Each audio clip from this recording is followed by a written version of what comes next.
ሲድራቅ ሚሳቅ አብደናጎም በእሳት ውስጥ በተጣሉ በዛን ጊዜ እሳቱ ሲነድ ዝም፣ አዋጅ ሲወጣ ዝም፣ ሲያዙ ዝም ያለው እግዚአብሔር ትቷቸው ሊገላቸው ሊያጠፋቸው አይደለም። ይገርማል። በእሳት ውስጥ በተጣሉ በዛን ጊዜ የእሳቱን ኃይል ያዘው እና እሳቱ ለድምቀት በቂ ነው። ለዲም ላይት ያስፈልጋል። ይገርማል። በእሳት ውስጥ ወቅት ታረጋለህ። እግዚአብሔር ሲዋጋልህ ለሞት የተደገሰ ለልደት ሻማ ይሆናል።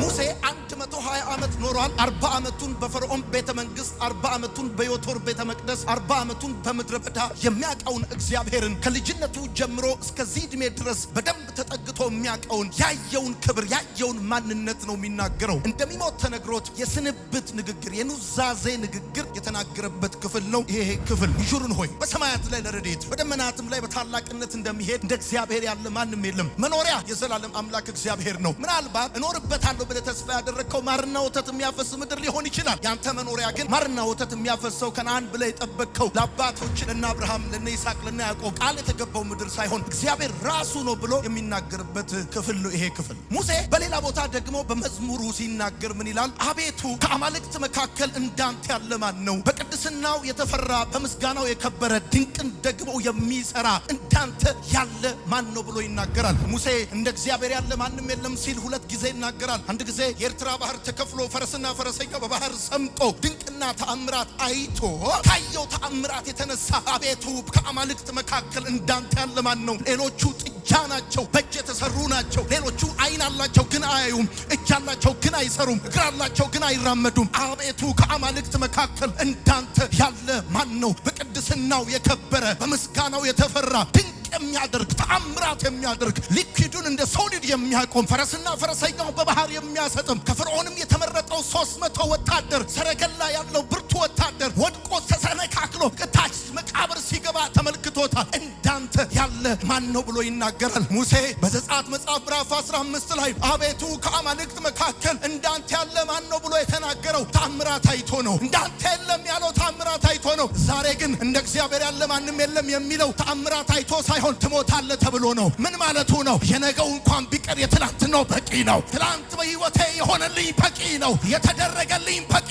ነው። በቂ ነው የሚል ሰው ካለ አሜን ይበል። ትላንትና ያየሁት ቸርነት፣ ያየሁት መልካምነት፣ ያየሁት ደግነት በቂ ነው የሚል ሰው ካለ አሜን ይበል። ትላንትና ከእስራኤል ሰዎች ጋር ከበሮ አንስቶ መዝሙር የዘመረው በገና የደረደረው ግጥምና ዜማ የሰራው ትላንትና ተአምራት አይቶ ነው። ዛሬ ግን ተአምራት አይቶ አይደለም፣ ትሞታለህ ተብሎ ነው፣ ጨርሳል ተብሎ ነው። ከዚህ በኋላ ከነዓን አትገባም ተብሎ ነው። ከነዓን ብገባም ባልገባም ስላንተ የምቀይረው ዲፊኒሽን የለም። አንተ እግዚአብሔር ነህ። እንዳንተ ያለ ማንም የለም። 40 ዓመት በፈርዖን ቤተ መንግስት ኖሬ ጠቢባኖችን አይቻለሁ፣ ነገስታትን አይቻለሁ። ከነዛ ነገስታት መካከል በቅድስና የከበረ እንዳንተ ያለ ማንም የለም። በምስጋና የተፈራ እንዳንተ ያለ ማንም የለም። አንድ ሰው ይጩህና አሜን ይበል። እንደ እግዚአብሔር ያለ ማንም የሚል አሜን ይበል። የነገው እንኳን ቢቀር የትላንትና በቂ ነው ማለቱ ነው ሙሴ። የነገው ቢቀር ይደረግልሃል ያልከኝ ባይደረግልኝ፣ ይሰጣል ያልከኝ ባይሰጠኝ፣ ይሆንልሃል ያልከኝ ባይሆንልኝ፣ ይመጣል ያልከኝ ባይመጣ አቤቱ ይሹርን ሆይ በሰማያት ላይ ለረድኤት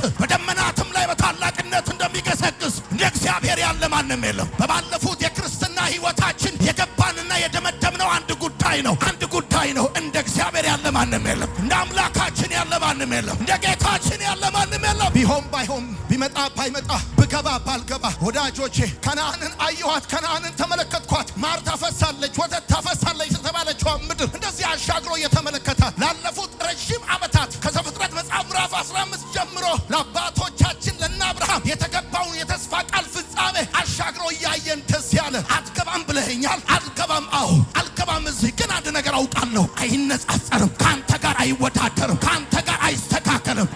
እግዚአብሔር ነው። ወዳጆቼ ሄሎ፣ የምንቀይረው ዲፊኒሽን የለንም፣ የምንቀይረው ምንም ትርጉም የለንም። ትላንትም እግዚአብሔር፣ ዛሬም እግዚአብሔር፣ ነገም እግዚአብሔር። ወንዶችን አይተናል፣ ሴቶችን አይተናል፣ ሀብታሞችን አይተናል፣ ድሆችን አይተናል፣ ከፍታን ዝቅታን አይተናል። እንደ እግዚአብሔር ያለ ማንም የለም። እንደ አምላካችን ያለ ማንም የለም። ሙሴ እውነቱን ነው። እርሱ ከሰማያት በላይ ነው ርቀቱ፣ ከባህር በላይ ነው ጥልቀቱ፣ ከአድማስ በላይ ነው ስፋቱ። እሱ የማይሾሙት ንጉሥ ነው፣ የማይጨብጡት እሳት ነው። እሱ የነገስታት ንጉሥ ነው፣ የጌቶች ጌታ ነው። አሁን ይህን ስንናገር አየሩ ላይ ያለ መተተኛ ይመታል፣ ደጋሚ ይመታል። ሌላ ሁሉ ቀሪ ነው።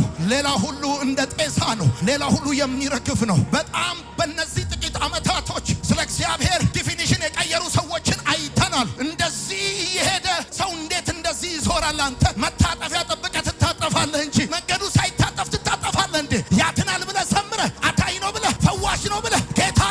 የነገው እንኳን ቢቀር የትላንቱ በቂ። ትላንት በሕይወታችን የተደረገው የቀመስነው ፍቅር፣ የበራልን ብርሃን፣ የዳንበት እውነት፣ የመጣልን በረከት በቂ ነው። ትላንት በሕይወታችን የተደረገው እንኳን በቂ ነው። አሁን እዚህ ጋር መኖር ታቆማላችሁ ብንባል የቀረብን የለም የሆነልን እንጂ ትርፍ ነው እጃችን የገባው። ለዘላለም ነው በልባችን የፈሰሰው። ኢየሱስ ጌታ ነው ሚል አሜን ይላል። ይሽሩን ወይ በሰማያት ለረድኤት ማለት አንተን ሊረዳ፣ አንተን ሊንከባከብ፣ አንተን ሊከታተል፣ አንተን ሊያግዝ። አዲሱ ትርጉም የሚለው እንደዚህ ነው። ይሽሩን ወይ በሰማያት ለረድኤት የሚለውን ሐሳብ የሚናገረው እስራኤልን ሊረዳ በሰማያት ላይ እንደሚገሰግስ፣ በደመናት ላይ እንደሚገሰግስ፣ በደመናት ላይ እንደሚገሰግስ ምን ሊያደርግ ሊረዳክ እንደሚገሰግስ እንደ እግዚአብሔር ያለ ማንም የለም። የትርጉሙ ሐሳብ የሚለው እንደዚህ ነው። በሰማያት የሚኖረው ከአንተ ሊርቅ ፈልጎ ሳይሆን አንተ ሊረዳ ፈልጎ ነው። ባለፉት አጭር የክርስትና የህይወት ቆይታችን የመጣም የሄደም አለ፣ ያጣነውም ያገኘነውም አለ፣ መውጣትም መውረድም አለ። ብዙ ነገሮች በህይወታችን አልፈዋል። ነገር ግን አንድ ነገር ብለን መደምደም እንችላለን። የሄደውም የሄደው፣ የመጣውም ቢመጣ፣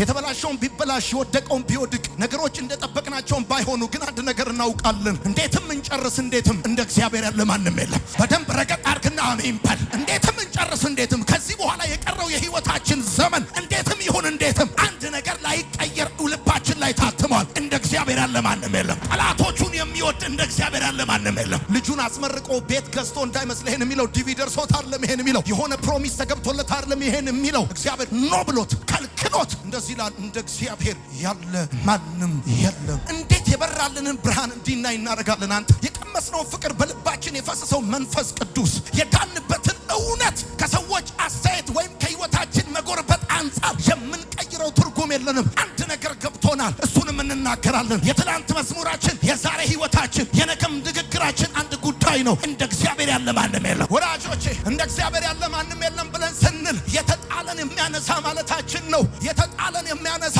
የተበላሸን የሚያስተካክል፣ አገር የጣለውን፣ ቤተሰብ የጣለውን፣ ትምህርት ቤት የጣለውን፣ ፖለቲካ የጣለውን፣ አትረባም አጠቅምም የተባለውን፣ ተስፋ የሌለውን ከአፈር ከትቢያ ከስርቻ አንስቶ ለወግ ለማዕረግ የሚያበቃ ከተጣለበት አንስቶ የ600,000 ህዝብ መሪ አደረገው። የተጣለን የሚያነሳ እንደ እግዚአብሔር ያለ ማንም የለም የሚል አሜን ይበል። ለእኛም እንደዚህ ነው። የዛሬ 16፣ 17፣ 20 ዓመት የዛሬ 10 ዓመት ማንም የማይፈልገን ለጓደኝነት የማንፈለግ እዚህ ግቡ የማንባል ተራ ሰዎች ነበር። ከተጣልንበት አንስቶ ከቆሻሻ ስር ጠርቶ ከጨለማ ጠርቶ ህይወትን የሰጠን ታሪካችንን የቀየረ ቆሻሻችንን ያጠበ እንደ እግዚአብሔር ያለ ማንም የለም። በደም ጩሁና አሜን በሉ። ሰው ከቆመው ጋር ይቆም ይሆናል እንጂ የተጣለውን ሊያነሳ እጁን አይዘረጋም። ይገርማል። እዚህ ግቡ የማንባል ለምንም ነገር የማንፈለግ በቆሮንቶስ መጽሐፍ እንደሚናገር እንደ ዓለም ጥበብ ጥበበኞች የሆኑ ብዙዎች ነበሩ። ነገር ግን የዓለምን ጥበብ ከንቱ ሊያደርግ የዓለምን ሞኝነት መረጠ። እዚህ ግቡ የማንባል ተራ ምናምን የሆንን ሰዎችን ጠራ። ሄሎ የኋላ ታሪካችን ይፈተሽ። ዛሬ ሰው ተጠግቶናል። ዛሬ በሰው መካከል ተገኝተናል። መዓዛችን ተቀይሯል። ስማችን ይታወቃል። ይሄ ሁሉ የሆነው ለምንድን ነው ካላችሁ ከተጣልንበት ከተተውንበት አንስቶ ቆሻሻችንን አራግፎ ሰው ስላደረገን ነው። የተጣልን የሚያነሳ እንደ እግዚአብሔር ማን አለ? አንተ የወደቀ ላይ የሚፈርድ እንጂ የወደቀን የሚያነሳ እንደ እግዚአብሔር ያለ ሌላ አናውቅም። ዳዊት ሲናገር ስለ ዮናታን ስል ቸርነት የማደርግለት አንድ ሰው ከሳኦል ቤት ይገኛሉ ያለ። ሲፈለግ የተገኘው ሜምፊቦስቴ ነው። ሽባው ሜምፊቦስቴ በቆሻሻ መጣያ በሎዶባር ተጥሎ ነበር የተገኘው እና ዳዊት ያለው እንደዚህ ነው፣ የእግዚአብሔርን ቸርነት የማደርግለታል። ምክንያቱም ዳዊት የእግዚአብሔርን ቸርነት ያውቀዋል። ከተረሳበት ከተጣለበት ከበግረኝነት አምጥቶ ቅባት ቀብቶ ንጉሥ ያደረገው የሰው ደግነት ሳይሆን የእግዚአብሔር ቸርነት እንደሆነ ያውቃል። ዛሬም ያ የእግዚአብሔር ቸርነት ከሰው ቁመት፣ ከሰው ሁኔታ፣ ከሰው ትናንትና እንደማይነሳ ስላወቀ አንድ ሰው የእግዚአብሔርን ቸርነት ማድረግለታል። ሜምፊቦስቴ ከቆሻሻ መጣያ ተነሳ፣ በሰረገላ ላይ ተቀመጠ፣ ከንጉሥ ማዕድ በላ። እንደዚህ ያለ የሞተ ውሻ ወደ ምመስል ወደ እኔ እንዴት ተመለከትካል? ራሱን ሲጠራ የሞተ ውሻ ብሎ የሚጠራን ሜምፊቦስቴ ከንጉሥ ማዕድ እንዲበላ ያደረገው ርስት ያስመለሰለት የእግዚአብሔር ቸርነት ነው። ዛሬም ለእኔና ለእናንተ ጨለማችንን ያበራ፣ ቆሻሻችንን ያራገፈ፣ ቀንበራችንን የሰበረ፣ ዕዳችንን የከፈለ እንደ እግዚአብሔር ማንም የለም። በደም ጩና አሜን ባል። እንደ እግዚአብሔር ያለ ማንም የለም። ለዚህ ነው የምንዘምረው። ለዚህ ነው ጌታን የምንከተለው። መዝሙር ያልቀየር ነው። ለዚህ ነው ዛሬም ከቤተ ክርስቲያን ያልጠፋ ነው። ለዚህ ነው ዛሬም የምናገለግለው። ለዚህ ነው አይተናል።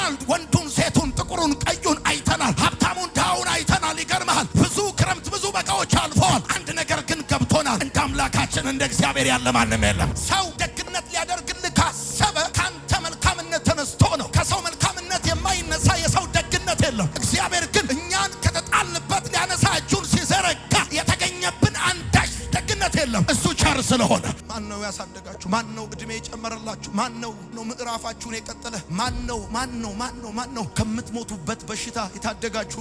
ማን ነው በገባችሁበት በዛ ተይዛችሁ እንዳትቀሩ ያደረጋችሁ? ማን ነው? ማን ነበር ከናንተ ጋር? ማን ነበር ያኔ? ማን ነበር አይዟችሁ ያላችሁ? አረ እንደ እግዚአብሔር ያለ ማንም የለም። ዛሬ የልጆች እናትና አባት ናችሁ። ዛሬ የብዙ ሰዎች ረዳት ናችሁ። ዛሬ የምትረዱ ሳትሆኑ የምትረዱ ሆናችኋል። ዛሬ የምትፈልጉ ሳትሆኑ የምትፈለጉ ሆናችኋል። ማን ነው ይሄን ያደረገው? ዘር የሰጣችሁ ማን ነው? እድሜ የሰጣችሁ ማን ነው? ባለታሪክ ያደረጋችሁ ማን ነው? የጀመራችሁትን ትምህርት እንዲጨርሱ ያደረገ፣ ትምህርት ቤታችሁን የከፈለ፣ የልጆቻችሁን አስቤዛ የገዛ፣ ጓዳችሁን የሞላ፣ ታሪካችሁን የቀየረ። ዛሬ ቁርበታችሁ መልኩ እንደ ዛሬ 10 ዓመት አይደለም። ታበራላችሁ። ይሄን የሰራ በእናንተ ሕይወት የታሪካችሁ ባለቤት እግዚአብሔር ነው የሚል ሰው አሜን ይባል። ታስታውሳላችሁ ከፈርዖን ቤተ መንግስት ወደ ምድረ በዳ በሸሸ ጊዜ የሚያየውም የሚሰማውም ባጣ በዛ ጊዜ የተጠጋው አብሮት የነበረ ያገዘው የብቸኝነት ጊዜ ወዳጁ እግዚአብሔር ነው። ሙሴ የነገው እንኳን ቢቀር የትናንትናው በቂ እንደሆነ ሲያስታውስ እንደ እግዚአብሔር ያለ ማንም የለም። ይሽሩን ሆይ፣ ሐዋሳ ሆይ፣ ኢትዮጵያ ሆይ፣ አዲስ አበባ ሆይ እንደ እግዚአብሔር ያለ ማንም የለም። እንዴት የብቸኝነት ጊዜ ወዳጅ!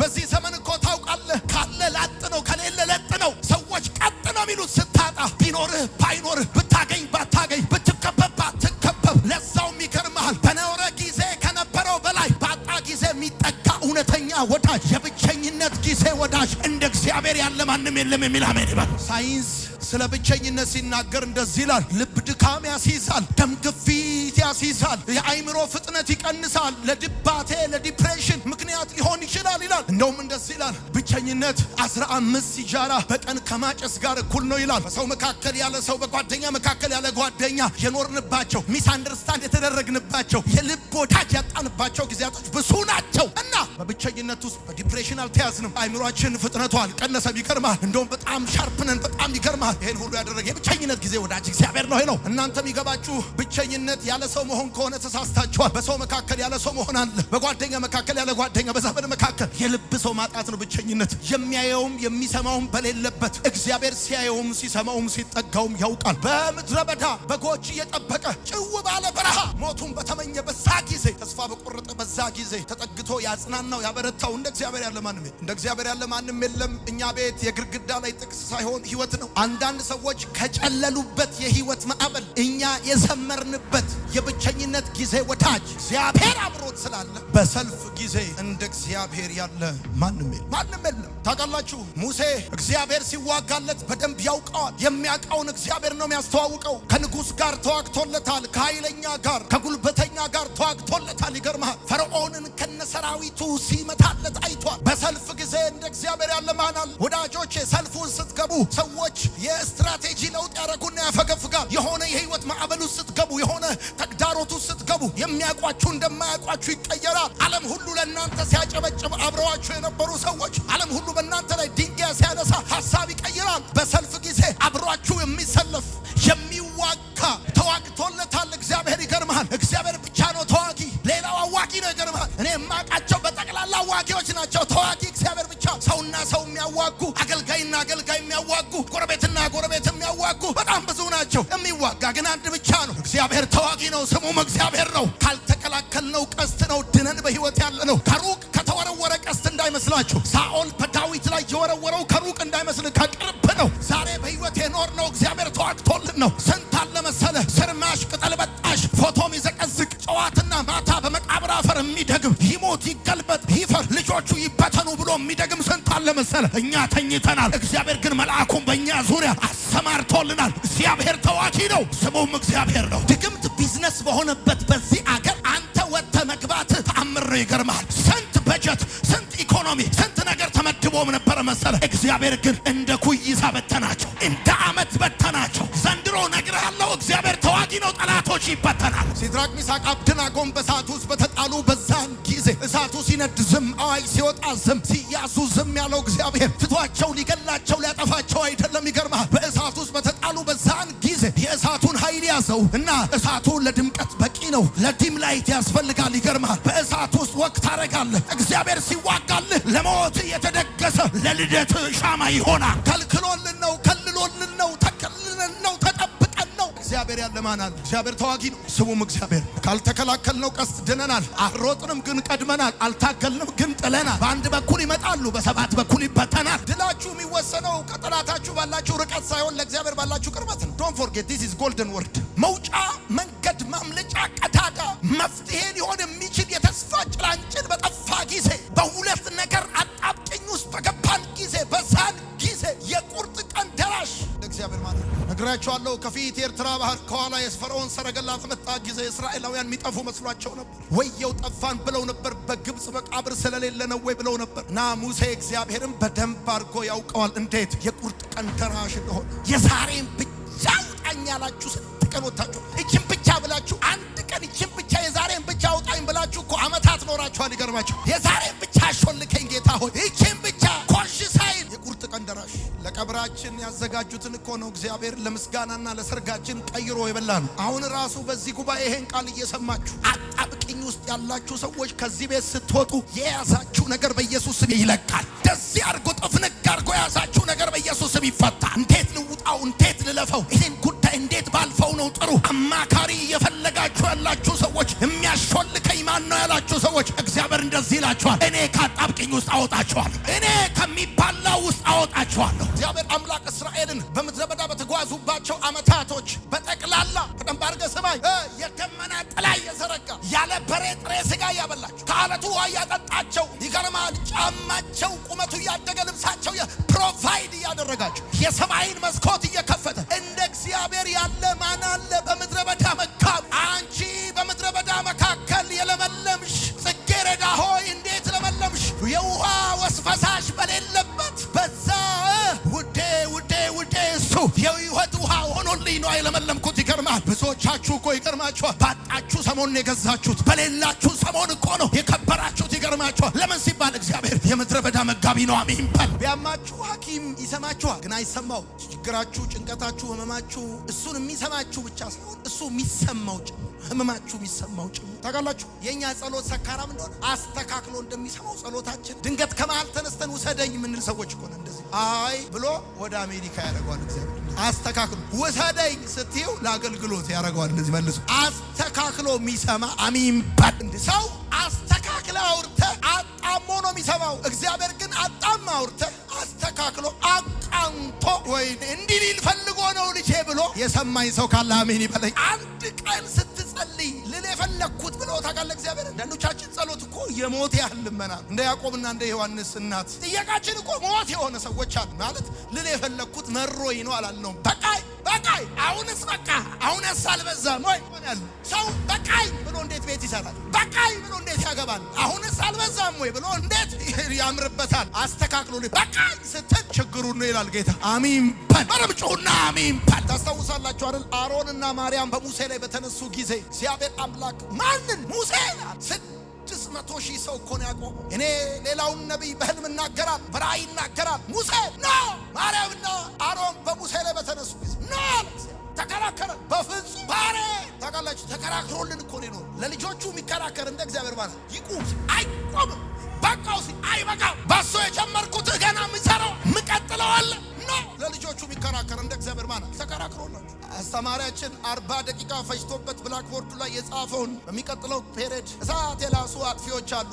ሌላ አስተማሪ ሲገባ እምሽክ ያደርጉታል በደቂቃ። ለዚህ እኮ ነው ይገርማል። 40 ደቂቃ ቁጭ ብለው 40 ሰዓት 40 ቀን ቁጭ ብለው ያወሩባል። የኔ ጌታ ጠዋት ይነሳል ይከራከርላል። ስለ ራስ እንዳትከራከር። ይኸውልህ እቺ ስማኝ፣ ስለ አንድ ነገር ሁለት ሰው ያወራ። አንተ ዝም ካልክ ሰማይ ያወራል። አንተ ካወራ ሰማይ ዝም ይላል። ስለዚህ በደንብ እንዲያወራልህ ከፈለክ አንተ ዝም ነው።